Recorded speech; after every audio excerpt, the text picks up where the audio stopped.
안녕하세요. 오늘도 사연 살롱을 찾아주셔서 감사합니다. 저는 30대 후반의 여성이에요.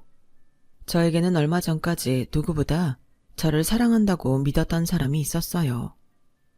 결국 많이 실망하고 헤어지게 됐지만요. 늘 제 편이 되어줄 거라고 믿고 결혼까지 생각했었던 사람이었죠. 아마 그랬기 때문에 그 남자의 우물쭈물한 행동이 저를 더 힘들게 했던 것 같네요. 살면서 꽤 세상의 매운맛을 봤다고 생각했는데 그때는 바로 제 면전에서 쓴맛을 봤었네요. 제가 고상한 교수님 집안 아들을 사랑했던 대가로 말이죠. 제가 초등학생 때 부모님이 이혼하셔서 저는 엄마 밑에서 자랐어요. 자식이라고는 저 하나였기에 엄마는 두말 없이 저 하나는 키울 수 있다며 이혼하셨다고 하네요. 사실 아빠는 저를 그렇게 키우고 싶어 하지 않으셨대요. 이건 제가 자라면서 엄마가 이모와 단둘이 대화하시는 걸 몰래 들으면서 알게 된 사실이었어요.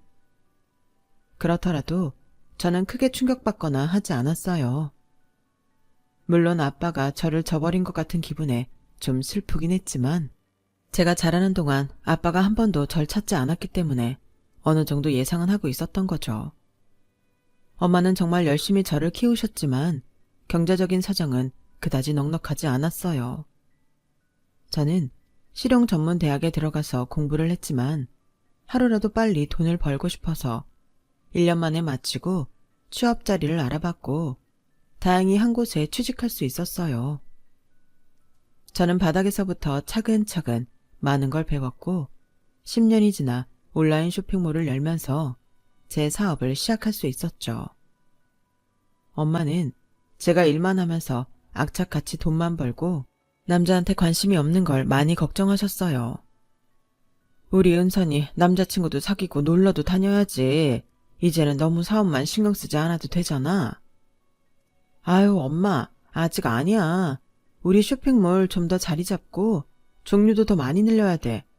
엄마가 무슨 걱정하는지 아는데 내가 때 되면 남자도 사귀고 결혼도 할 테니까 염려 마. 제가 엄마한테 말한 대로 되기까지는 또 한 5년 정도 걸렸어요. 그때도 저는 매일 새롭게 터지는 여러 일들을 처리하느라 정신없긴 했었어요. 그럼에도 저는 고등학교 절친의 권유에 못 이겨나간 동창 모임에서 한 남자를 만나게 됐어요. 너 강은선 맞지? 나 너랑 한 번 같은 반이었는데 기억나? 아, 김민호였나? 얼굴은 기억나. 김민호가 아니고 김민수야. 얼굴이라도 기억해줘서 고맙다. 그렇게 인사를 나누고 각자 다른 자리에 앉았는데 그 후로 남자는 계속 저에게 호감을 표현했고 저도 싫지 않아 몇 번 만나다 보니 어느새 사귀게 되었어요. 그 사람은 자상한 성격이었고 늘 저를 배려해줬어요. 그래서인지 좀 우유부단해 보이긴 했어도 사람이 너무 착해서 그런 것 같았어요. 남친은 인류대를 나와서 좋은 직장에 다니고 있었죠. 그럼에도 제 앞에서 자기 학벌을 자랑하거나 저를 학교로 얕보거나 하는 건 전혀 없었어요. 사람이 무의식 중이라도 자기가 더 우월한 걸 나타내고도 싶을 텐데 그런 기색이 전혀 없어서 참 괜찮다고 생각했던 것 같아요. 저는 사실 그 부분에 많이 감동해서 남친을 더 좋아하게 됐어요. 저희가 사귄 지 2년이 되는 날 남친은 2년 기념이라면서 근사한 레스토랑을 예약했더라고요. 그 자리에서 남친은 예쁜 반지를 내밀며 저에게 프로포즈를 했어요. 강은선, 나랑 결혼하자. 너처럼 멋진 여자는 다시 못 만날 것 같아. 내가 행복하게 해줄게. 그래, 결혼하자. 나도 너랑 살면 행복할 것 같아. 역시 잘 나가는 사업가 강은선답다. 대답도 화끈하고 시원시원하네. 고마워. 내가 잘할게. 고맙긴. 나도 네가 좋으니까 결혼하자고 하는 건데. 그럼 나도 고마워. 프로포즈 해줘서. 남친은 제가 사업을 한다고 그걸 마치 자기 일처럼 뿌듯해했고 자기 친구들한테도 자랑을 많이 했어요. 그때 제 사업은 좀 더 영역을 확장해서 더 많은 종류의 제품을 취급하고 있었거든요. 그런데 그날 헤어질 즈음에 남친은 제 가슴을 콕 찍는 말을 하더군요. 혹시 우리 집 인사하러 가서 속상한 일이 생기더라도 그러려니 넘어가죠. 우리 아빠가 대학 교수인데 엄마가 그런 거에 되게 자부심이 크거든. 내가 학벌 좋고 대기업 다니는 걸 훈장으로 여기시는 분이라 어쩌면 너한테 좀 상처를 줄 수도 있어. 근데 그냥 이해해줘. 엄마들은 그럴 수 있잖아. 응? 저는 그때 좀 불길한 생각이 들긴 했어요. 이 결혼이 쉽지 않을 것 같다라는 거였죠. 그래서 저는 일단 남친 부모님을 만나보고 엄마한테 제 결혼 이야기를 해야겠다고 마음먹었어요.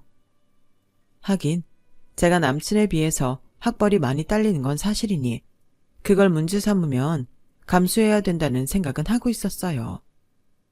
학벌이나 집안 이야기로 비교하는 건 그러려니 넘어가야 되겠다고 각오하고 있었죠. 그럼에도 남친은 제가 상처받을까봐 걱정하더라고요.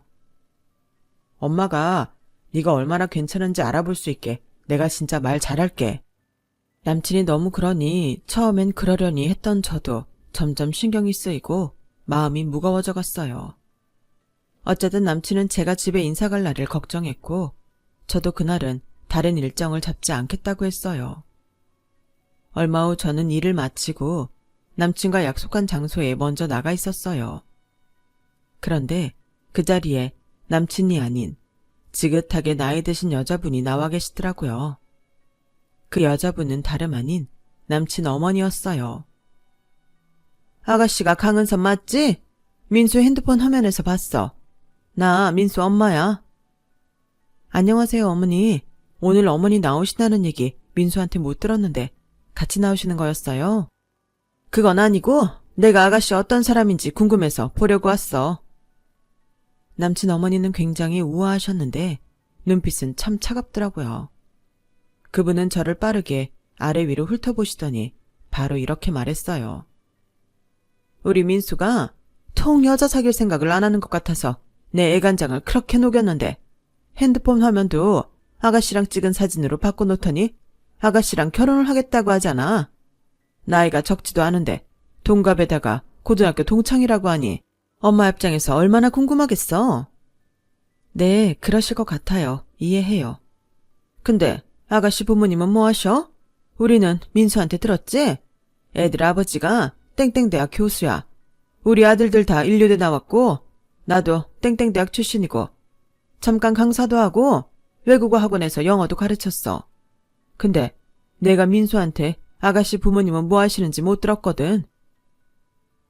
저는 엄마랑 둘이 살고요. 엄마는 전에는 보험 설계사로 일하셨고 지금은 그냥 집에 계세요. 순간 남친 어머니 표정이 험악하게 바뀌었어요. 그분 눈빛이 무서워도 환하게 웃고 있어서 그래도 덜 긴장됐는데 갑자기 불을 꺼버린 것처럼 분위기가 아주 칙칙해져 버렸죠. 그때 남친이 왔고 남친은 자기 엄마가 내 앞에 있는 걸 보고 아주 깜짝 놀라더라고요.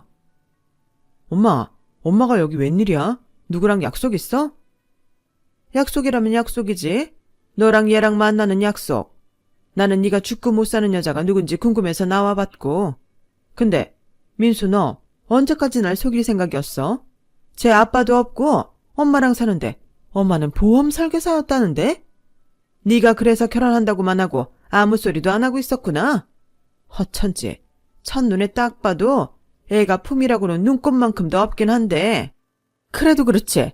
너 엄마 복장 지르려고 이런 여자랑 결혼하겠다고 한 거야? 엄마, 은선이 내 여자친구잖아. 이렇게 무례하게 굴면 어떡해? 네가 무례를 말해? 네가 이런 여자랑 결혼하겠다고 한 게 엄마랑 아빠한테 무례한 거야. 내가 이딴 며느리 보려고 너한테 그렇게 온갖 정성 쏟아서 인류대 졸업시키고 대기업 갈 때까지 뒷바라지 한 줄 알아? 은선이 부모님 일은 은선이도 어쩔 수 없는 일이었잖아. 은선이 능력 있어. 자기 사업하는 사람이라고. 나처럼 그냥 월급 받는 일 하는 거 아니야. 무엇보다 본인 능력이 중요한 거 아니야? 그래, 능력? 아가씨 능력이 그렇게 좋아? 무슨 사업하는데? 어떤 분야? 아, 네. 저는 뷰티 쪽 중심으로 쇼핑몰을 하고 있어요. 뭐? 쇼핑몰?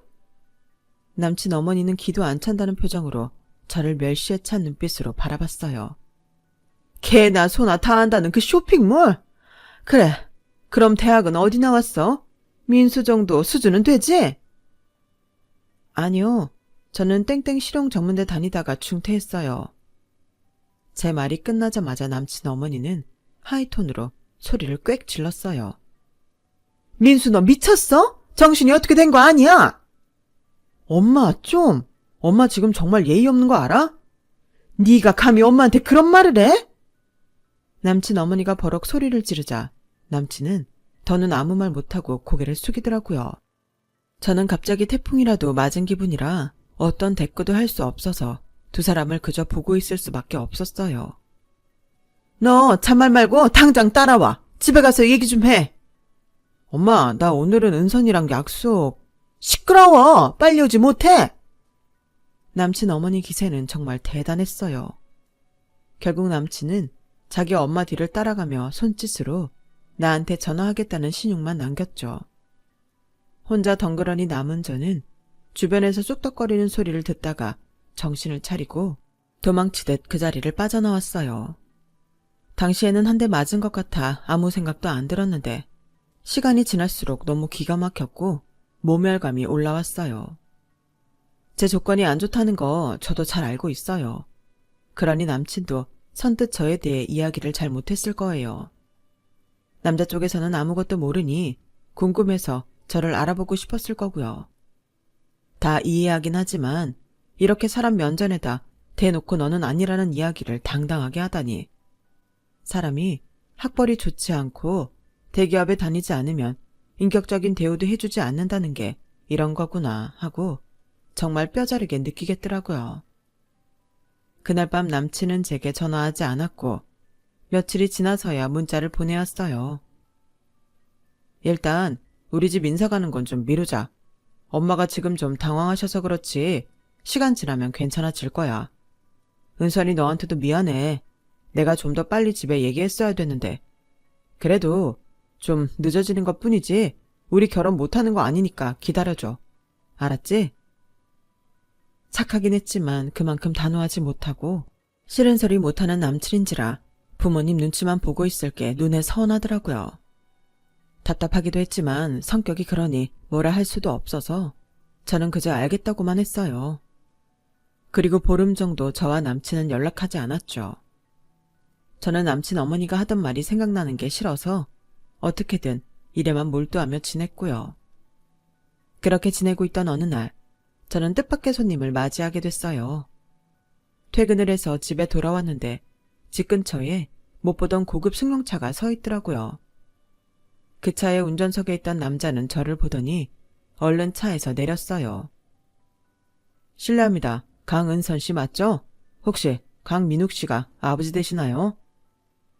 저는 오랜만에 들어보는 아빠의 이름이라 처음에는 아무 생각이 안 나서 머뭇거렸어요. 그럼 어머님 성함이 김, 미자, 숙자 맞나요? 네, 맞아요. 우리 엄마 이름이에요. 근데 누구세요? 저 강민욱 씨 아들이에요. 은선 누님의 이복동생이고요. 너무 뜻밖의 말에 저는 뭐라고 해야 좋을지를 몰랐어요. 저희는 미국에서 살다가 들어온 지 2년쯤 됐어요. 그때부터 누님을 계속 찾았고요. 아빠가 미국에서 박사 따고 큰 회사에 임원으로 계속 있었는데 시간이 갈수록 누님이 많이 보고 싶다고 하셨어요. 저희 가족은 누님하고 누님 어머님에 대해 다 알고 있어요. 다 이해하고 있고요. 근데 아빠가 지금 많이 아프세요. 그래서 여기저기 알아보다가 결국 심부름센터에 의뢰해서 누님을 찾게 됐어요. 아빠 많이 원망하세요? 저는 이 얼떨떨한 상황에 정말 머릿속이 하얘졌어요. 남친과의 결혼 때문에 이래저래 심란한데 갑자기 어릴 적 헤어진 아빠가 나타난 게 무슨 운명의 장난 같더라고요. 엄마는 제 이복동생이 하는 말을 듣고는 아무 말도 못하고 그냥 울기만 하셨어요. 그러다가 아빠를 보러 가겠다고 하셨고 저도 그러겠다고 했죠. 종합병원에 입원한 아빠를 본 엄마가 처음 한 말씀은 이거였어요. 우리만 생각하고 싫다고 헤어지는 바람에 은선이가 마음고생 많이 했어. 머리 좋고 똑똑한 애가 4년제 대학도 안 가고 실용 전문대 갔다가 거기도 졸업 안 하고 일만 했다고. 그 미안함에 용서를 빌러오면 건강하게 와야지. 이게 뭐야? 딸 앞에 이런 꼴이 돼서야 나타나면 뭐하냐고. 엄마의 말씀에 아빠는 눈물만 흘리시며 저한테 미안하다고 하셨어요. 아빠는 좀 위험한 수술을 앞두고 계셨고 그 수술이 잘 끝나야 마음을 놓을 수 있다고 했어요. 저와 엄마는 그런 아빠를 위해 할 수 있는 한 최선을 다해 간병에 협조하겠다고 했어요. 코로나의 여파로 면회나 간병을 직접 들어가서 할 수 없었지만 혹시 모를 사태에 대비해 저희 연락처도 남겨놓았고 모든 것에 최대한 힘을 보태겠다고 했죠. 그리고 돌아가려는데 더 놀라운 일이 일어났어요. 제 이복 동생의 어머니, 그러니까 아빠의 지금 부인이 우리 엄마 손을 잡더니 이러는 거였어요. 이게 남들 보기에는 많이 이상할 수 있는데요. 이제 저희 시간도 많이 흘렀고 두 분 앙금이 많이 풀리신 것 같아서요. 저희 그냥 남들이 뭐라고 하든 잘 지냈으면 좋겠어요. 저희도 다른 친척이 없어서 많이 외로워요. 정말 이게 있을 수 있는 일인가 싶을 정도였죠. 엄마는 그분의 손을 토닥이며 울먹이셨어요. 지금 이 나이에 자존심 부려서 뭐 하겠어요. 먼저 그렇게 말해줘서 고마워요. 나도 우리 은선이 위해서라도 그러고 싶어요. 우리 은선이 많이 외로웠을 거예요. 그런데 이렇게 동생도 생기니 그냥 마음이 좀 놓이네요. 엄마가 이렇게까지 하신 건 남친 어머니가 엄마에게 전화해서 저와 절대 결혼 못 시키니 그런 줄 알라며 아주 으름장을 단단히 놓아서 그랬었다는 걸 뒤늦게야 알게 됐어요. 제 앞에서 대놓고 면박을 줬던 걸 생각하면 남친 어머니가 엄마한테는 어떻게 했을지 눈앞에 선이 그려지더군요. 저는 이런 상황에서도 자기 엄마가 우리 엄마한테 한 것에 대해 사과조차 하지 않는 남친에게 점점 마음이 멀어져만 갔어요. 그리고 아빠는 수술을 무사히 마치셨다고, 다행히 고비는 넘겼다고, 앞으로 잘 지켜보면 될 것 같다는 이야기를 들었어요. 그렇게 한시름 놓고 나니 그제야 남친한테서 연락이 오더군요. 은선아, 많이 기다렸지? 엄마가 이제 너 보시겠대. 내가 그랬잖아. 좀 시간이 지나면 나아진다고. 정말 잘 됐지? 그런가? 잘 된 건가? 너 어째 별로 안 좋아하는 것 같다. 나 정말 노력해서 엄마가 너 인사하러 오라는 허락 받아낸 건데. 그럼 잘 된 건가 보네. 알았어. 제가 시큰둥하니 남친은 좀 당황하는 것 같더군요. 저는 남친 집에 인사를 가야 되나 말아야 되나 마음속으로 계속 갈등하고 있었어요. 남친 어머니는 남친 모르게 우리 엄마한테까지 모진 소리를 한 것 같았고 저는 이렇게까지 우리를 무시하는 사람들과 함께 할 수 있을지 잘 모르겠더라고요. 이런 일이 있기 전까지는 어떤 상황에서도 저를 지켜줄 것 같았던 남친은 자기 엄마한테 제대로 말도 못했고요. 사실 그게 제 마음이 식은 가장 큰 이유이긴 했어요. 그래도 그때는 아주 마음을 접은 건 아니어서 이번에 다시 만나면 또 다를지 모른다는 희망이 좀 있었던 것 같아요. 하지만 남친 집에 들어서자마자 제 희망은 부질없었다는 걸 바로 깨달을 수 있었죠. 남친 어머니는 인상을 잔뜩 찌푸린 채 저를 맞이했어요. 넌 오늘 같은 날도 차림새가 이게 뭐니? 결혼하고 싶은 남자 부모님을 만나러 오는데 하다못해 명품 하나는 걸치고 와야 되는 거 아니니? 저를 보자마자 표독스럽게 짜증부터 내는 자기 엄마를 본 남친은 사색이 돼서 제 눈치를 보더라고요. 그때의 남친 표정을 보고 저는 마음이 무너지는 것 같았어요. 어떻게 자기가 사랑한다는 여자가 이런 말을 듣고 있는데 아무 말도 못하고 쩔쩔매고 있는 걸까요? 결혼 전에도 이런데 결혼하고 나서는 과연 저를 정말 지켜줄 수 있을지, 아니 같이 수많은 일을 잘 헤쳐나갈 수 있을지 그게 정말 걱정이 되더라고요. 그 자리에서 뒤로 돌아 나가고 싶었지만 저는 꾹 참았어요. 그런데 제가 거실 소파에 앉아있는 남친 아버지한테 인사를 하고 자리에 앉으려고 하자 남친 어머니가 팔로 제지를 하더군요. 어디서 소파에 앉을 생각을 해? 거기 바닥에 무릎 꿇고 앉아. 저는 일단 시키는 대로 했어요. 제가 괜히 얼굴 붉혔다가는 남친은 정말 기절이라도 할 것 같았거든요. 남친은 지 엄마한테 완전히 기가 눌려서 말 한마디 못하고 고개만 숙이고 서 있더라고요. 얘가 밥도 제대로 안 먹고 너의 진실된 모습을 봐주지 않는다면서 계속 우리 눈치만 보길래 어쩔 수 없어서 널 부르긴 했어. 그런데 우리 집 좀 봐. 너도 눈이 있으면 보이지?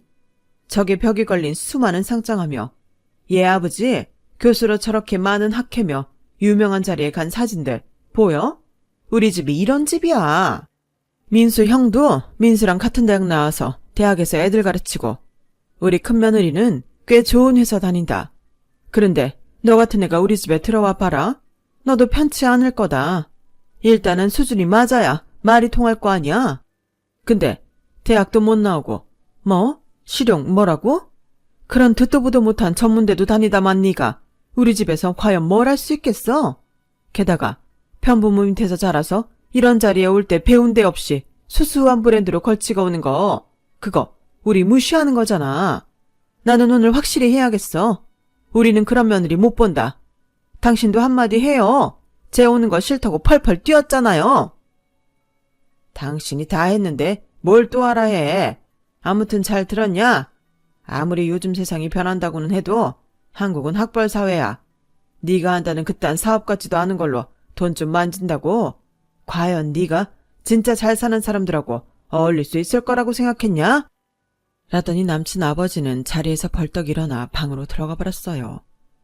엄마, 이런 말 없었잖아. 대체 은선이한테 왜 이러는데? 너야말로 정신 차려. 좀 수준이 되는 애를 데려오라고. 애비도 없이 혼자 사는 여자 밑에서 커서 거칠게 돈이나 번 애를 뭘 보고 우리가 허락하라는 거야? 남친은 자기 엄마가 소리를 꽥 지르니 또 아무 말 못하더라고요. 저는 그 집 바닥에 무릎을 꿇는 순간 이미 마음이 떠났기에 더는 실망하지도 않았고 그러거나 말거나 이만 일어나서 가야겠다고 마음만 먹고 있었죠. 그렇게까지 제가 마음에 안 드신다는데 저도 더는 안 될 것 같네요. 지금까지 쭉 참고 들었지만 열심히 사신 우리 엄마를 비하하는 말은 도저히 못 듣고 있겠네요. 어찌됐든 제가 죽어도 싫다는 뜻으로 알고 넘어가겠습니다. 어머어머, 제 말하는 뽐새 좀 봐. 너 봤지? 저게 못 배워서 다 저러는 거야. 확실히 정상적인 가정교육 받은 애가 어른한테 저러겠어? 그건 엄마가 너무 심하게 말하니까 그런 거지. 얘가 아주 그새 쟤를 닮았나? 어디서 눈을 똑바로 뜨고? 그렇게 남친 엄마가 또 남친을 잡아먹을 것처럼 눈을 부릅뜨고 큰 소리를 낼 때였어요. 현관문 소리가 나더니 남친 형 부부가 들어오더라고요. 무심코 들어오던 두 사람은 바닥에 무릎 꿇고 있는 저를 보고는 놀라서 서로 얼굴을 보더군요. 그러더니 남친 형수가 저를 자세히 보고는 손으로 입을 가리며 어쩔 줄 모르는 거였어요. 어머, 저기 대표님이 왜 이러고 계세요? 어머, 어떡해. 어머니, 혹시 도련님 여친이 저분 맞아요? 저분 싫다고 저희 보고 와서 지원 사격해달라고 하신 거예요? 거기까지 말한 남친 형수는 제 앞에 와서 쩔쩔매며 무릎까지 꿇었어요. 대표님 죄송해요. 저희 어머니가 모르고 큰 실수를 저지르셨네요. 아, 어떡해. 아니, 도련님, 여자친구가 어떤 쇼핑몰을 하는지는 어머니한테 제대로 말씀하셨어야죠. 아니, 넌 왜 그러는 거야? 내가 뭘 어쨌다고 이리 발을 동동 굴러? 저희 회사 여기 대표님 쇼핑몰에 납품해요. 저희 신제품 제일 먼저 런칭해주기로 한 데란 말이에요. 뭐라고? 니네가 별 볼 일 없는 쇼핑몰에 물건을 넣지는 않을 거 아니야. 그 쇼핑몰이 정말 맞아? 맞다니까요, 어머니. 엑소 쇼핑몰이란 말이에요. 젊은 사람들한테 완전 인기 있는 거기요. 대표님 일어나세요. 어머, 이를 어째. 저는 소란을 피우는 남친 형수와 놀란 남친, 그리고 그 엄마를 덤덤히 보며 조용히 일어났어요. 아니, 너는 그런 쇼핑몰을 하면 한다고 똑바로 말을 했어야지. 제가 보고 배운 데가 없어서 제대로 말을 안 했나 보죠. 아니, 실은 그런 얘기까지 할 새도 없었잖아요. 제 얘기 다 듣지도 않고 경멸하셨으니까요. 남친 어머니는 얼굴이 빨개져서 고개를 돌리더라고요. 뭐 제가 그런 쇼핑몰 대표라고 달라지는 게 있겠어요? 어차피 남편 없는 여자 밑에서 보고 배운 거 없이 자란 사람인데요.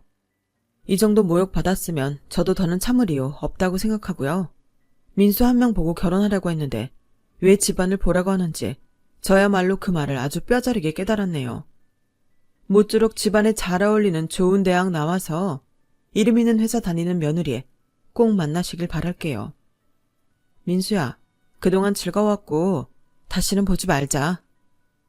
저는 제 팔을 붙잡고 늘어지는 남친을 매몰차게 떼어내고 뒤도 돌아보지 않고 남친 집을 나왔어요. 그 후에는 한바탕 남친 집이 난리가 났었나 보더라고요. 일단 남친 형수는 그 다음날 저희 회사를 찾아와서 자기네 런칭이 잘못될까봐 제 앞에서 싹싹 빌었고 남친 형까지 자기 엄마 아빠한테 사람 잘 알아보지도 않고서 그렇게 이상한 사람으로 몰았냐며 뭐라고 했다고 하네요. 그리고 남친한테도 엄마한테 틀린 건 틀렸다고 말도 못한다고 꽤 혼냈다는 거였어요.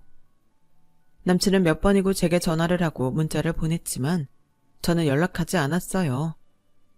그렇게 저를 위해 모든 걸 해줄 것처럼 굴더니 자기 엄마가 몇 마디 하는 거에 풀이 죽어 아무것도 못하다니 내가 왜 그런 사람을 찰석같이 믿었을까 후회스럽더라고요.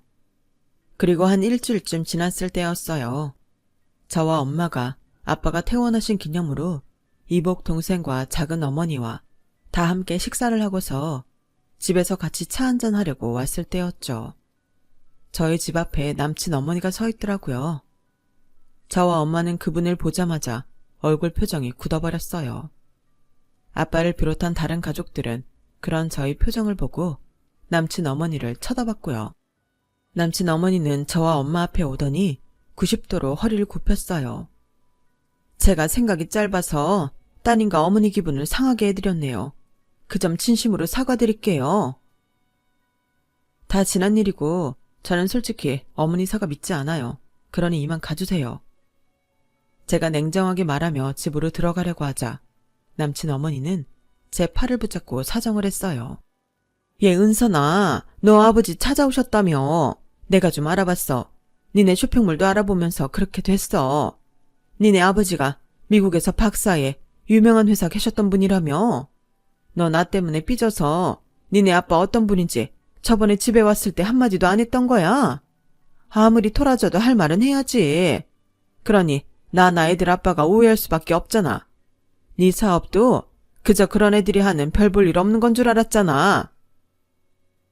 별 볼 일 없이 시작해서 이만큼 키운 거예요. 누구나 처음에는 다 그런 거 아닐까요? 그리고 제가 아버지 돌아오신 걸 말한다고 아줌마가 우리 엄마 모욕한 게 없어지나요? 아니잖아요. 아줌마랑 아줌마 남편이 얼마나 대단한지 모르겠는데요. 그렇다고 해서 남에 대해 그런 식으로 말하실 권리 없어요. 아빠가 돌아오시지 않았다면 제가 지금 그렇게 말하는 것도 혼자 사는 엄마 밑에서 보고 배운 거 없어서 그랬다고 하셨겠죠? 이제는 뭐라고 하실 거예요? 저는 달라진 게 없잖아요. 뭐? 그런 말을 했어? 이 사람이 너한테? 이 사람이 누군데? 뒤에서 듣던 아빠가 화가 나서 저와 엄마 옆에 오자 남친 어머니는 놀라서 눈이 휘둥그레지더라고요. 그냥 좀 알던 아줌마예요. 아빠, 신경 쓰지 마세요. 건강에 안 좋아요. 어머, 이분이 은선이 니네 아버지? 남친 어머니는 말도 제대로 못 끝내고 손으로 입을 가리더니 결국은 저와 엄마한테 정말 미안했다고 다시 한번 고개를 숙이고는 서둘러 자리를 떠났어요. 집에 들어와 제 이야기를 들은 아빠와 작은어머니 그리고 동생은 아주 어이없어하고 막 화까지 내더라고요. 그리고 아빠는 저와 엄마에게 사과를 하셨어요. 나 때문에 두 사람이 그런 일을 당한 것 같아. 정말 미안해. 앞으로는 은선이도 당신도 이런 일 당하지 않게 할게. 말만으로도 고마워요, 아빠. 근데 저런 사람 많지 않아요. 제가 그냥 똥 밟은 거였죠. 그때 이후로 남친은 몇 번이나 저를 찾아왔고 문자도 하며 매달렸지만 저는 완전히 마음이 떠났기 때문에 끝났으니 잊으라는 말만 했어요. 그런데도 미련을 버리지 못하고 또다시 찾아왔을 땐 이복 동생이 나서서 한마디 하더군요. 그쪽이 부모님 앞에서 우리 누나 한 번도 지켜주지도 못하고서 무슨 염치로 여기까지 와서 매달리는 거야. 당신이 어떻게 했는지 당신 자신을 좀 돌아보라고. 또다시 와서 이러면 스토커로 신고해버릴 테니까 그렇게 알아. 동생이 세게 나가자 남친은 저를 원망스럽다는 듯 보더니 어쩔 수 없이 자리를 뜨더라고요. 그리고 며칠 후 저는 회사 앞에서 또다시 남친 어머니를 맞닥뜨리게 됐어요. 그때는 남친 어머니가 다짜고짜 저를 붙잡고 무릎을 꿇고는 싹싹 빌더라고요. 예, 우리 민수 좀 다시 만나면 안 되겠니? 민수가 우리 다시는 안 본다고 집을 나가버려서 연락이 끊겼어. 네가 연락하면 민수가 받을 거 아니야. 제발 민수랑 다시 만나줘. 싫은데요. 저는 그렇게 우유부단한 사람 다시는 못 믿어요. 그리고 우리 큰애가 회사 직책이 바뀌었다는데 그거 혹시 나 때문이니? 네가 화가 나서 그러라고 한 거야? 큰애까지 나를 원망하고 다시는 발걸음도 안 하겠다고 하잖아. 네가 우리 큰며느리 자리 좀 다시 찾게 해주면 안 될까? 그건 제 소관이 아니에요. 그쪽 회사에서 자기네 사정에 따라 바꾸는 걸 왜 저한테 와서 이러세요? 큰애가 자기 일이 바뀐 게 내가 너한테 그런 거 때문이라잖아. 저는 그 회사에 참견할 아무 권리가 없어요. 그 회사에서 알아서 할 일이죠. 민수 일도 마찬가지예요. 민수가 자기 뜻대로 연락 끊은 건데 제가 뭘 어쩌겠어요. 저는 걔랑 연락 안 한 지 정말 오래됐어요. 그러니까 더는 저 찾아오지 마세요. 자꾸 이러시면 저도 가만히 있지 않을 거예요. 내가 잘못했다. 어리석었어. 제발 이렇게 부탁할게. 응? 이제 그만 가주세요. 왜 어머니 말이라면 꼼짝 못하던 사람이 그렇게 됐을지 생각 좀 해보세요. 엄한 저한테 와서 이러지 마시고요. 저는 매몰차게 남친 어머니를 뿌리치고 회사로 들어왔고 남친 어머니는 뒤에서 몇 번이고 저한테 잘못했다며 한 번만 자기 아들을 만나달라고 소리를 질렀어요. 하지만 저는 그렇게 하지 않았어요. 남친은 자기가 그렇게 집하고 연락을 끊으면 자기 엄마가 나를 찾아올 거고 그러면 내가 자기한테 연락을 할 거라고 계산하고 있었을 게 분명하거든요. 이제 저는 민수랑 아무 사이도 아니라는 거, 민수가 하는 일이랑 저랑 아무 상관없다는 걸 확실히 하고 싶었어요. 그렇지 않으면 또 민수는 저한테 매달릴 거고 저는 또다시 헤어지기 위해 애써야 할 테니까요. 그런 쓸데없는 일을 반복하고 싶지 않았어요.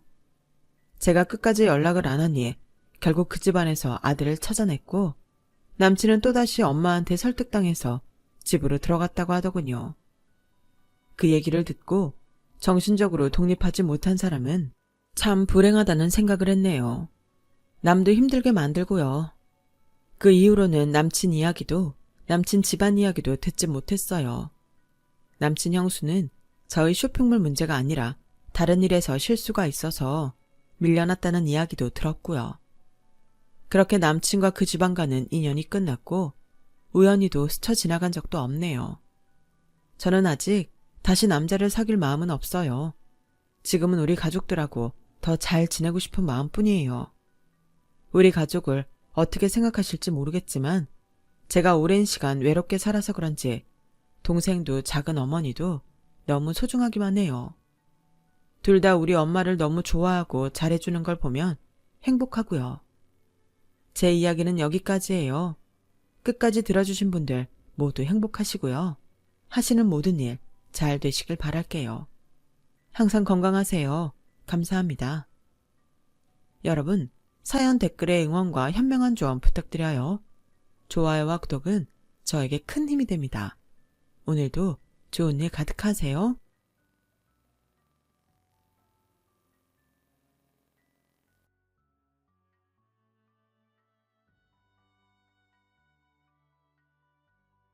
안녕하세요. 오늘도 사연살롱을 찾아주셔서 감사합니다. 결혼 12년차 40대 여성이에요. 저희 부부는 둘 다 맞이예요. 그래서 그런가 어릴 때부터 부모님들께 알게 모르게 책임감을 강요받고 자랐다는 공통점이 있어요.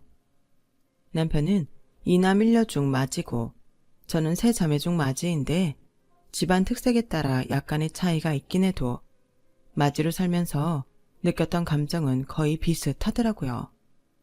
그래서일까요?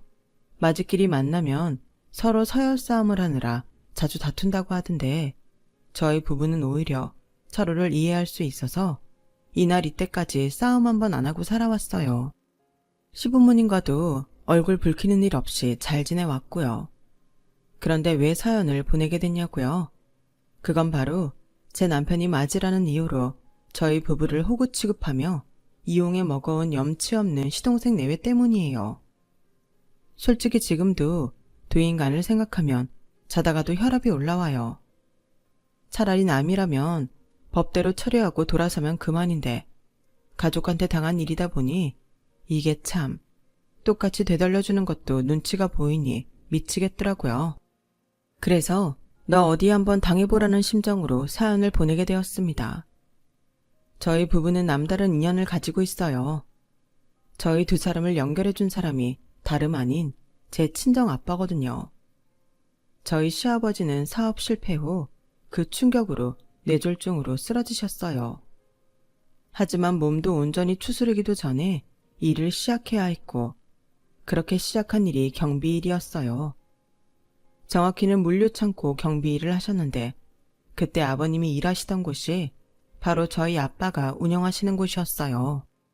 사업 실패 이후 몸도 마음도 성치 않으셨던 시아버지는 가족들을 건사하기 위해 무리하게 일을 시작했던 탓에 자주 병원 신세를 져야 했고 그 바람에 아버님이 맡던 일은 자주 펑크가 나게 되었죠. 사실 업주 입장에선 이런 경우 퇴사를 종용하는 게 당연하잖아요. 하지만 저희 아빠는 그러지 않으셨어요.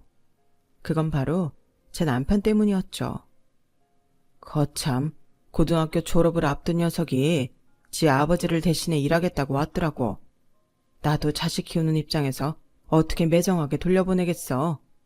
그래서 일단은 받아줬는데 어린 친구가 어찌나 성실하고 빠릿빠릿하게 일을 잘하는지 마음 같아선 당장이라도 우리 회사에 들어오라고 붙잡고 싶더라니까.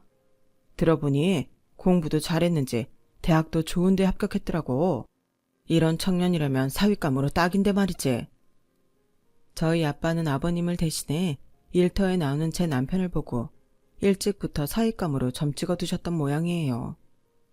그래서 제 남편이 아버님을 대신해 일을 나올 때마다 용돈도 찔러주고 야식도 시켜주곤 하셨다더라고요. 그렇게 인연이 된 저희 아빠와 남편은 아버님이 지병으로 세상을 떠나신 이후에도 이어졌어요. 남편이 군입대를 했을 때는 고등학생인 저를 데리고 면회까지 가실 정도였죠. 남편이 군 제대 후 진로에 대해 고민할 때는 집에 불러 같이 술잔을 기울이며 상담도 해주셨고요. 그러다 보니 일찍부터 저와 남편은 오빠 동생하며 지내는 사이가 되었어요. 학비가 부족해 아르바이트를 해야 했던 남편한테 아빠는 방학 때마다 물류창고 아르바이트 자리를 주셨어요. 그리곤 아르바이트비 외에 돈을 더 얹어주며 학비에 보태게 하셨죠. 당장은 힘들어도 고비를 하나씩 넘기다 보면 언젠가는 옛 생각하면서 웃는 날이 올 거다. 내가 살아보니 인생이 그렇더라고. 그러니까 포기하지 말고 끝까지 힘내봐. 정 안 되겠으면 날 찾아오고. 알았지, 성주야? 아들 없이 딸만 셋인 아빠는 제 남편을 아들처럼 여기셨어요. 남편도 저희 아빠를 무척 잘 따랐고요. 시간이 흘러 저도 대학에 들어가고 그 후로도 인연이 이어지면서 남편과 제 사이에 이성적인 감정이 싹트기 시작했어요. 제가 보기엔 분명 쌍방향이었는데 이상하게도 남편은 오빠 동생 이상으로는 발전할 생각이 없는 사람처럼 행동하더라고요. 대학을 졸업하고 직장 생활을 시작할 때까지도 우리 둘 사이는 여전히 애매한 관계로 지속됐어요. 남편은 눈빛과 행동으로 저를 좋아한다고 말하고 있으면서도 입으로는 늘 선을 그었거든요. 자영아, 우린 피를 나누진 않았지만 남매랑 같은 사이야. 네가 이러면 서로 힘들어져. 남매는 무슨? 우리가 왜 오빠랑 남매야. 언제고 마음만 맞으면 사귈 수 있는 남자랑 여자지. 오빠 뭐가 두려워서 항상 그렇게 선을 그어. 그럴 거면 적어도 나를 볼 때 애절한 눈빛은 하지 말아야지. 그리고 내 옆에 남자들만 오면 왜 그렇게 주인 지키는 진돗개처럼 사납게 구는 건데? 남 주긴 아깝고 나 갖긴 싫다. 이거야 뭐야? 잘 지내다가도 제가 스킨십을 하려 들면 남편은 정색을 하며 우리는 남매나 마찬가지라고 선을 그었고 그럴 때마다 저는 서운한 마음에 막말을 퍼부어댔어요. 서로 좋아하는 걸 뻔히 알면서 왜 이래야 하는지 그때는 정말 이해가 안 갔거든요. 그래서 홧김에 선을 보기로 했어요. 그리곤 일부러 남편한테 최후 통첩처럼 문자를 보냈죠. 선자리에 나간 저는 제 앞에 앉아있는 맞선남이 하는 말이 하나도 들리지 않을 정도로 출입문에 신경을 쓰고 있었어요. 머릿속에는 언제 남편이 전문으로 달려들어와 나를 데리고 나갈까? 그 생각만 가득했거든요. 그런데 이런 제 바람과는 달리 맞선남과 함께 자리에서 일어날 때까지도 남편은 오지 않았어요. 함께 식사를 하자는 맞선남의 제안도 거절하고 집으로 돌아온 저는 침대에 파묻혀 펑펑 울었어요. 이렇게 매정한 놈인 줄 알았으면 그동안 소가리는 안 했을 텐데 지나간 시간이 아깝고 남편한테 들인 시간과 노력이 아까워서 눈물만 나더라고요.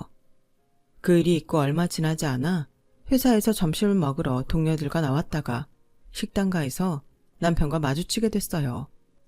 서로 회사가 가까워서 가끔 마주치기도 하는데 그날 역시 그런 경우였죠. 그런데 멀쩡한 저와는 달리 남편은 얼굴이 반쪽이 되어선 눈도 휑하고 초췌한 게 엉망진창이더라고요. 차인 건 난데 자기가 왜 저러나 싶어서 모른 척하고 지나치려는데 남편이 제 팔을 잡더라고요. 그리고는 아무 말도 않고 저를 빤히 쳐다보기만 하는 거예요. 이거 놔. 난 할 말 없으니까. 매정하게 팔을 뿌리치려는데 그 순간 남편의 얼굴이 눈에 들어왔어요. 그런데 참 신기하죠. 이상하게도 그날따라 남편의 눈빛이 마치 우는 것처럼 보이지 뭐예요. 오빠, 왜 그래? 무슨 일 있어? 할 말 있으면 해. 입 꼭 다물고 사람 피말리지 말고. 그러자 남편이 제 손을 놓으며 그러더라고요. 선 잘 봤니? 완전 괜찮은 남자가 나왔더라고. 그래서 나한테 궁금한 게 그게 다야? 그래, 잘 됐네. 뭐라도 한마디 할 줄 알았는데 이 답답한 남자는 그 와중에도 끝까지 속을 드러내지 않더라고요. 내가 선자리에 나가는 게 자기가 엉망진창이 될 정도로 신경 쓰이고 싫었으면서 고작 한다는 말이 잘 됐네라니. 생각 같아선 한 대 쥐어 패고 싶었지만 그랬다간 남편이 그대로 쓰러질 것 같아서 꾹 참고 말했어요. 더 하고 싶은 말 있으면 퇴근 후에 우리 회사 앞으로 와. 내가 오빠 말 들어보고 세세하게 대답해 줄 테니까. 그날 그렇게 남편을 보내고 밥을 먹는데 밥이 입으로 들어가는지 코로 들어가는지 모르겠더라고요. 그렇게 시간은 흘러 퇴근 시간이 되었고 언제 왔는지 남편이 저희 회사 로비 밖에서 기다리고 있더라고요. 저는 다짜고짜 남편을 끌고 모텔이 질비한 골목으로 들어갔어요. 그리고 그중 한 모텔 앞에 서서 말했죠. 나 오늘 여기 들어갈 거야. 자, 선택해. 오빠가 나한테 정말 마음이 없는 거라면 나만 두고 돌아가도 좋아. 대신 앞으로 날 볼 생각은 하지 마. 그리고 오빠도 나랑 같은 마음이라면 오늘 우리 여기 들어가자. 여기 들어가면 그 순간부터 오빠랑 나는 사귀는 거야. 어떻게 할래? 남편은 두 손으로 머리를 감싸쥐며 한참 갈등을 하더라고요. 그리곤 갈등 끝에 결심이 섰는지 이러더군요. 자영아, 나도 너 좋아. 모르긴 해도 너가 날 좋아하는 것보다 훨씬 더 내가 널 좋아할 거야. 하지만 난 아저씨를 생각해서라도 이러면 안 돼. 날 아들처럼 생각해 주시는데 어떻게 내가 너한테 불순한 마음을 품겠니? 나한테 아저씨는 아버지나 다름없는 분이셔. 그러니까 제발 이러지 말자. 응? 누가 아버지처럼 생각하지 말래? 오빠는 왜 이렇게 생각이 복잡해? 우리가 사귄다고 하면 제일 좋아할 사람이 우리 아빠야. 생각해봐. 우리 아빠가 고등학생 딸을 데리고 뭐하러 그 먼 데까지 오빠 면회를 갔겠어? 오빠가 우리 집에 올 때마다 왜 아빠가 날 불러다가 오빠 옆에 앉히겠냐고. 이 미련 곰탱이야. 밥을 밥숟가락에 떠서 입 앞까지 갖다 주는데도 못 받아먹는 인간을 뭘 믿고 우리 아빠는 사위 삼겠다고 노래를 부르는지 정말 모르겠다. 아, 됐어. 나도 쪽팔려서 더는 못하겠다고. 눈가에 눈물이 핑 돌아서 그대로 돌아서려는데 남편이 제 손을 잡았어요. 그리곤 제 얼굴을 빤히 바라보다가 제 손을 잡은 채 저희 집까지 함께 갔어요. 그리고는 저희 부모님 앞에서 교제 허락을 해달라고 하더군요. 그런데 그 표정이 정말 대단한 결심을 한 사람처럼 무척이나 진지하고 간절해서 지켜보는 제가 웃음이 날 지경이었다니까요.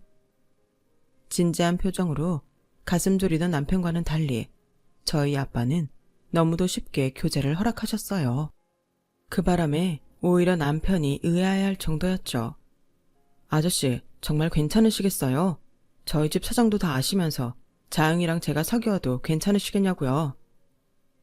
이 녀석아, 니네는 내가 딸 팔아 이문 남기려는 장사치려 보이냐? 젊은 남녀가 서로 사랑하겠다는데 집안 사정이 무슨 상관이야? 서로 좋으면 그만이지. 암튼 힘들게 결심한 이상 내 눈치 보지 말고 신나게 연애해라. 뭐 하면 바로 결혼식을 올려도 좋고.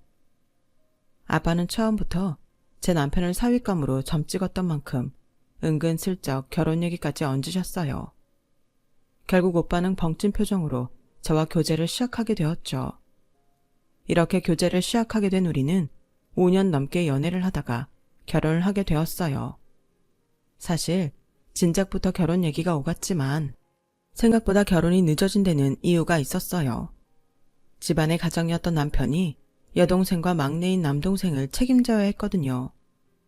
자기 결혼 자금 모으는 것도 벅찼을 텐데 여동생 결혼 비용도 보태주고 남동생 대학 등록금까지 대려니 정작 자기 차례는 돌아오지 않는 탓이었죠.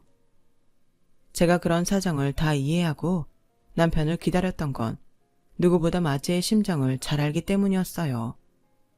상황이 조금 다르긴 하지만 저도 동생들을 위해 포기하거나 양보하는 것들이 많았거든요.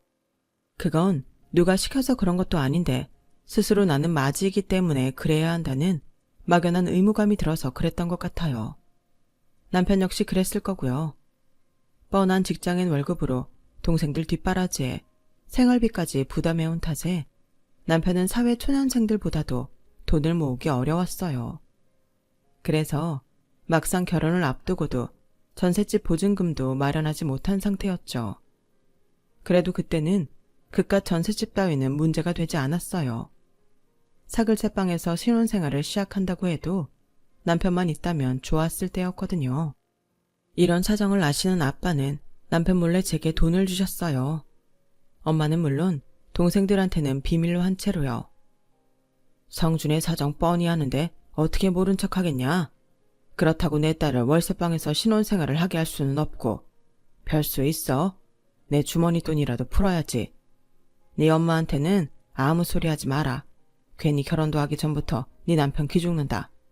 자고로 남자는 처가에 아쉬운 소리 하는 게 제일 자존심 상하는 법이니까. 아빠 말대로 저는 그 일을 비밀에 붙였어요. 그런데 이놈의 남편이 죽어라고 돈을 받지 않겠다고 버티지 뭐해요. 왜 싫다는 거야? 내 돈이 오빠 돈이고 오빠 돈이 내 돈인데. 네 마음은 알겠는데 난 시작부터 처가 도움 받아서 결혼 생활을 하고 싶지는 않아. 너한테 미안하지만 우리 그냥 내가 감당할 수 있는 월세집에서 시작하자. 앞으로 열심히 벌어서 집 꼭 사줄게. 이게 왜 처가 도움이야? 순전히 내가 벌어서 만든 돈이라고. 나도 내 부모님 도움 받아가며 시작하기 싫어. 그래서 내가 모은 돈으로 집 구하자는 거잖아. 그러니까 고집 그만 부리고 받아. 이거 안 받으면 나 오빠랑 결혼 안 한다.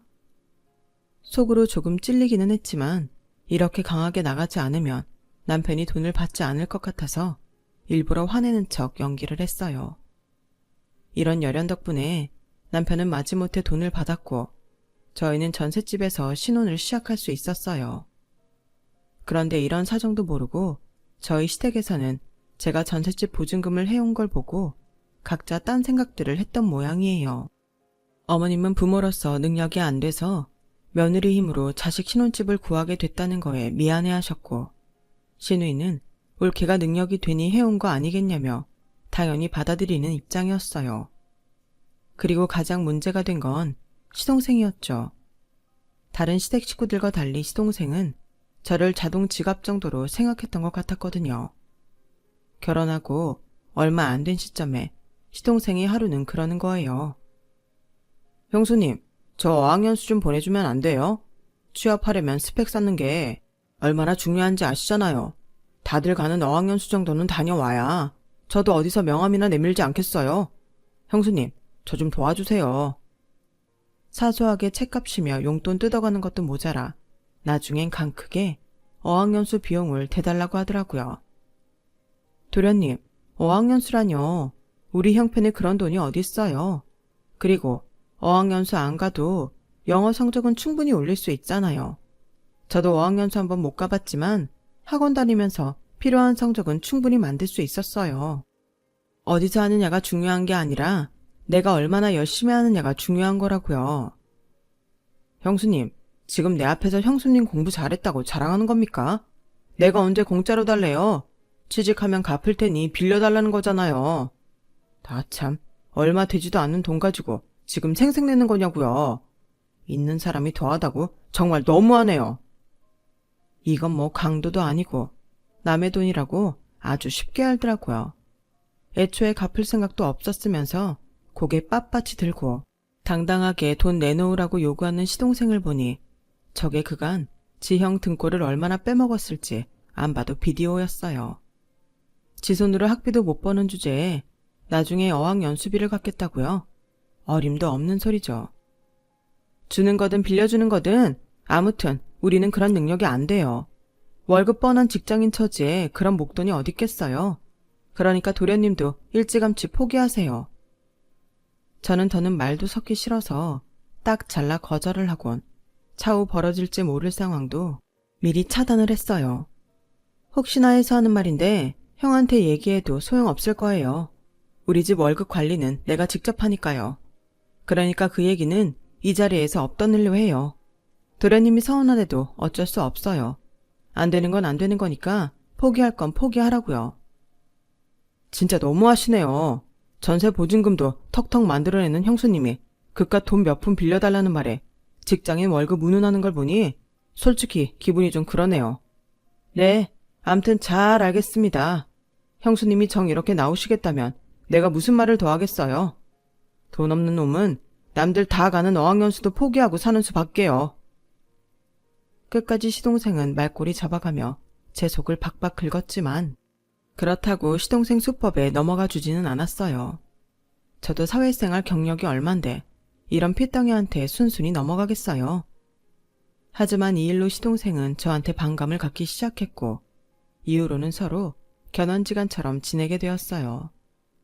제가 첫 아이를 출산했을 때도 시동생은 출산 축하 인사는커녕 애가 지 엄마 닮아서 고집이 세겠다느니 인물이 별로라는 등의 막말을 늘어놓았어요. 명절이나 집안 경소다 때는 제가 만든 음식을 콕 집어내선 음식 타박을 하기도 했고 대화 중에 유독 제 말만 툭툭 자르는 등 소심하게 저를 괴롭히는 일도 있지 않았죠. 그뿐인가요? 저희가 결혼하고 10주년이 되던 해 어머님과 시동생이 사는 본가 리모델링을 해드렸거든요.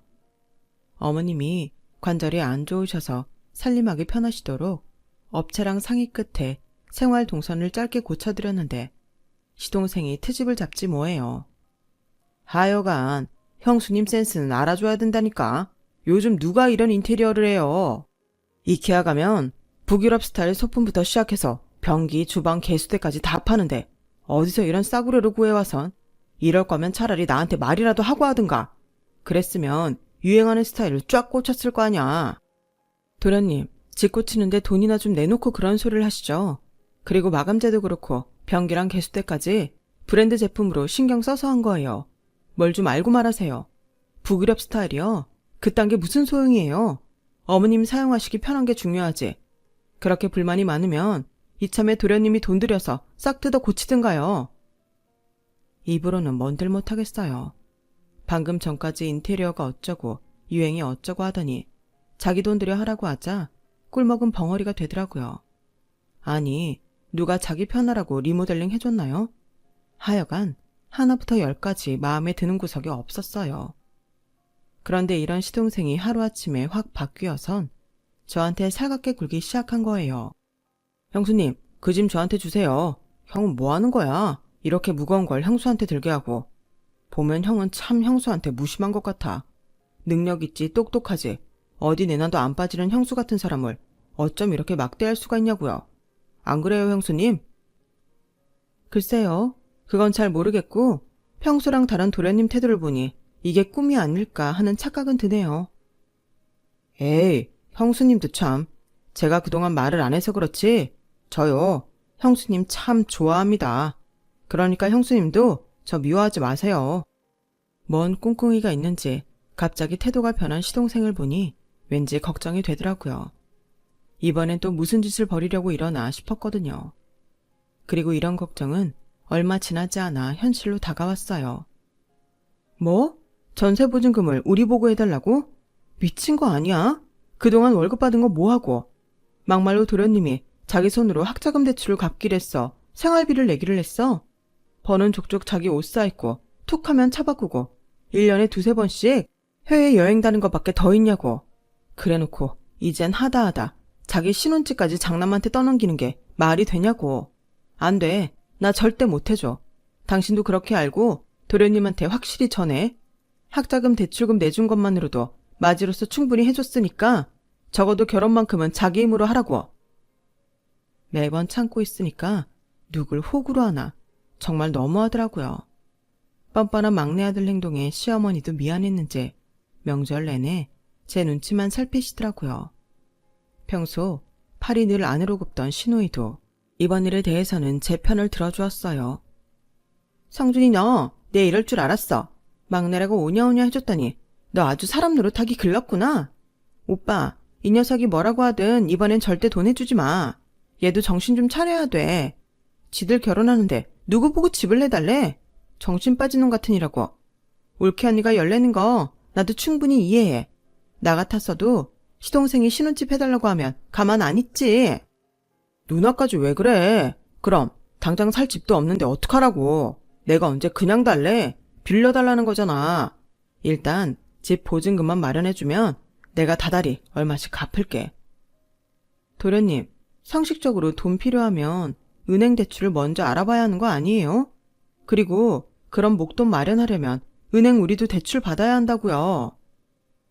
그야 형이 회사 직급도 더 높고 대출이 잘 되니까 그러죠.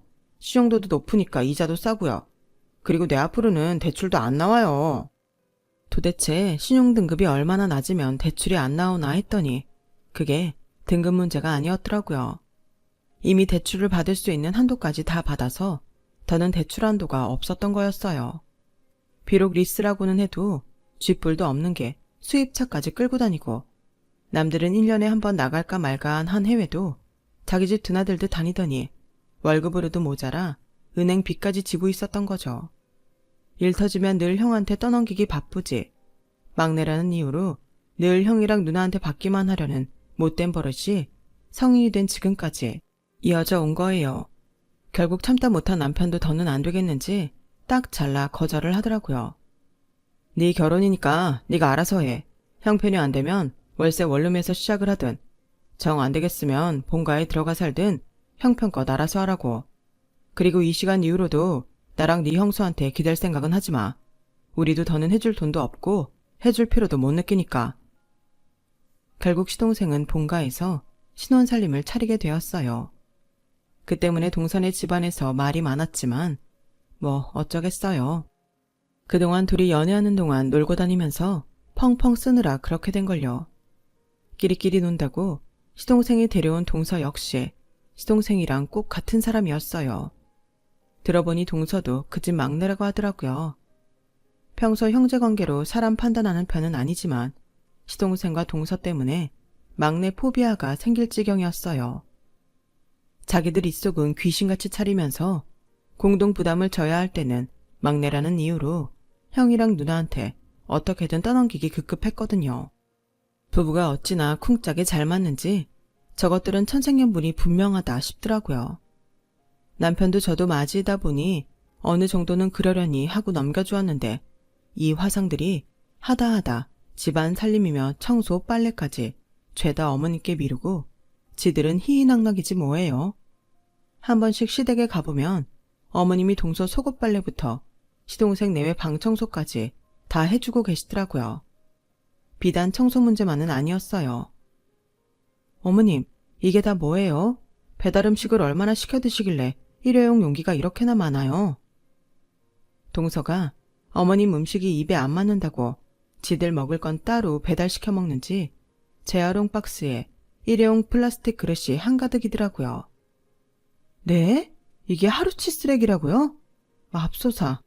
어머님, 혹시 도련님 내외가 생활비는 내고 있나요? 하나를 보면 열을 안다고 지들 입에 들어갈 것만 주구장창 사다 먹는 것들이니 어머님께 생활비는 제대로 드릴까 싶어서 물었더니 역시나 땡전 한 푼 안 내고 살고 있더라고요. 저희랑 시누이네가 어머니께 드리는 생활비를 시동생 내외가 같이 쓰고 있었던 거였어요. 저희가 드린 생활비가 있음에도 시동생 내외가 배달 음식 시켜 먹는데 돈이 죄다 들어가다 보니 냉장고는 텅텅 비어있고 어머님 식사는 당연히 부실할 수밖에 없었죠. 그런데도 어머님은 당신 자식 감싸느라 요즘 통 입맛이 없어서 일부러 안 사다 놓은 거라고 거짓말까지 하시네요. 아니, 이게 감싸기만 할 일인가요? 일단 시댁에 간 김에 냉장고를 채워드리고 집에 돌아와 시누이한테 전화를 했어요. 저만 알고 넘길 일은 아닌 것 같아서요. 시누이는 저를 통해 상황 얘기를 듣자마자 열불을 내며 시댁에 달려갔더라고요. 그리고 그날 밤 시동생과 올케를 쥐잡듯 잡아놨나 봐요. 저한테는 사사건건 말대꾸를 하는 시동생이지만 자기 누나한테는 별 수 없었던 모양이었어요. 하지만 사람이 어디 그렇게 쉽게 변하나요? 얼마 지나지 않아 시동생 내외한테 치를 떠는 일이 생겼지 뭐예요. 평소 어머님이 소화도 잘 안 되시고 자주 어지러움증과 복통을 호소하셔서 어버이날 선물로 건강검진을 사드렸는데 검사 결과가 심상치 않게 나온 거예요. 당장 수술이 불가피한 상황이었죠. 그래서 형제들이 모여 수술비를 비롯해 병원비랑 간병 문제를 상의하는데 시동생 내외가 자기들은 먹고 죽을래도 돈이 없다며 배째라고 하더라고요. 나 원참, 자기 부모 아파서 수술을 앞둔 마당에 그게 할 소린가요? 다행히 보험일을 하는 시누이가 어머님 앞으로 보험을 들어둔 게 있어서 암 진단 명목으로 나오는 돈과 비급여를 제외한 병원비 일체를 보험 처리할 수 있게 되었어요. 그렇다고는 해도 700~800만 원가량은 자기 부담을 해야 해서 저희 500, 시누이가 300을 대기로 했어요. 대신 어머님 간병을 동서한테 부탁을 했죠.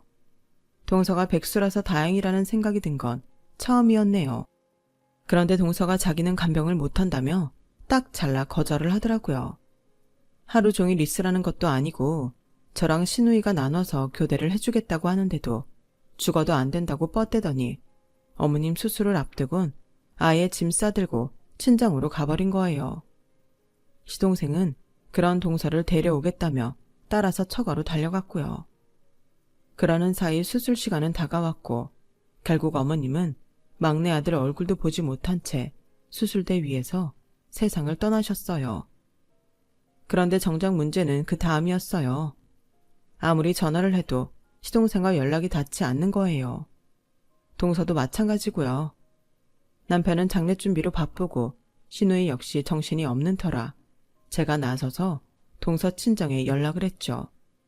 그런데 세상에 뭐라는 줄 아세요? 두 인간이 하와이 여행을 떠났다는 거예요.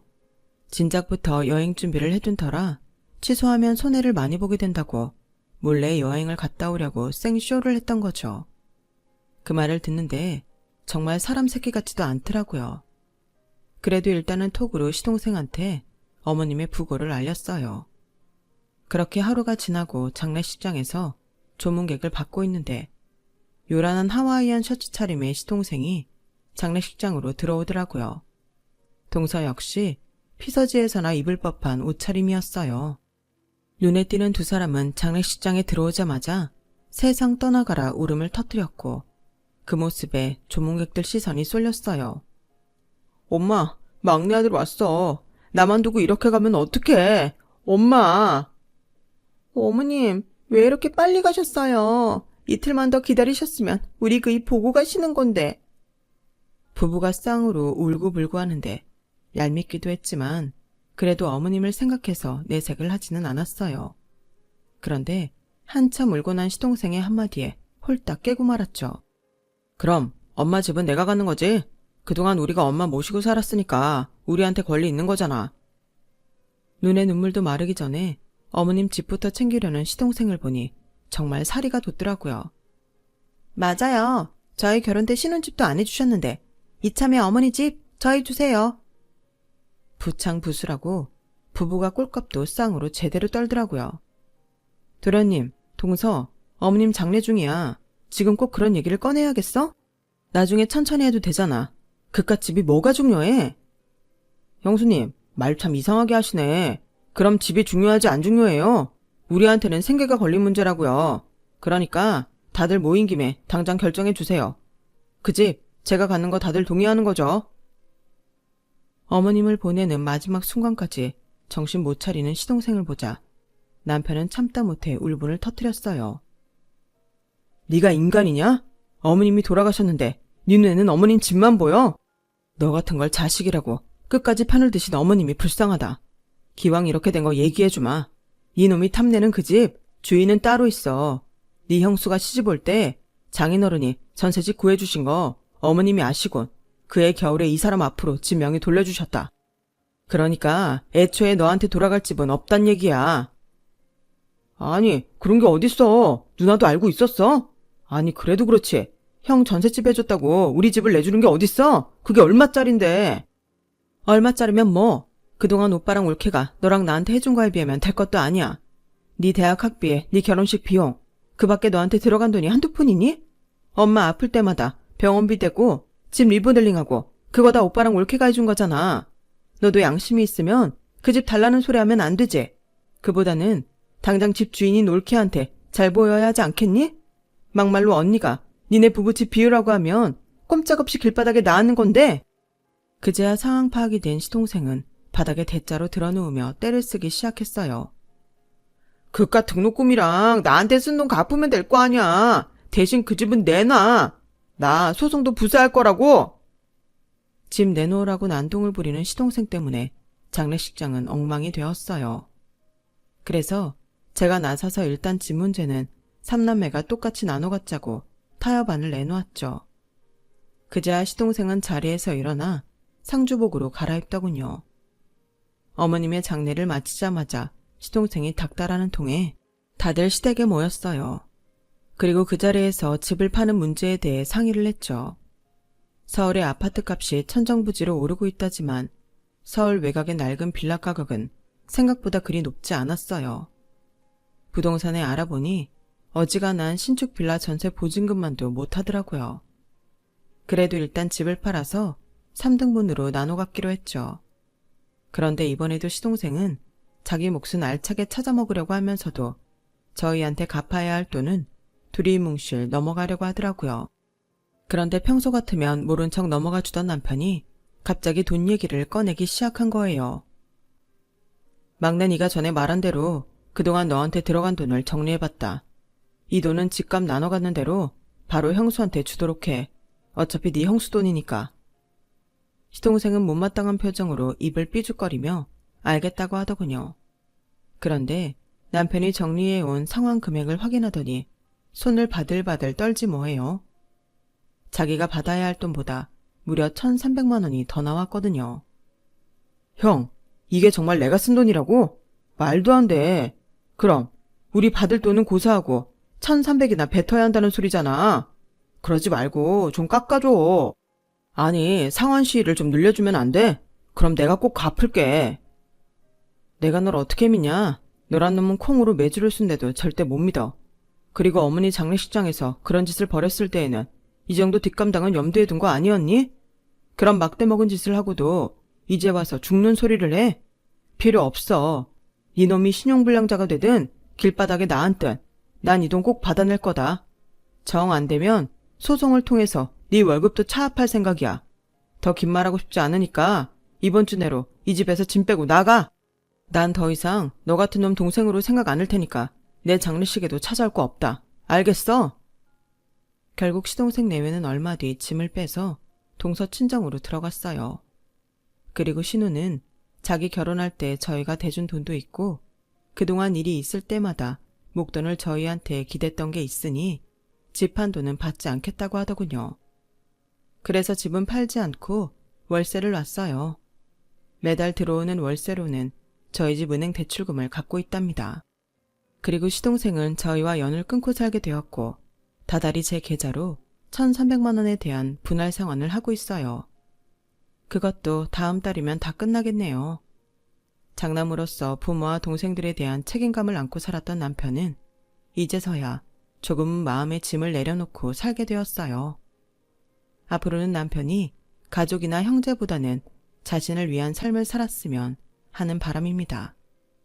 지금까지 제 사연을 들어주셔서 감사합니다. 가족들과 항상 행복하시고 건강하세요. 여러분, 사연 댓글에 응원과 현명한 조언 부탁드려요. 좋아요와 구독은 저에게 큰 힘이 됩니다. 오늘도 좋은 일 가득하세요.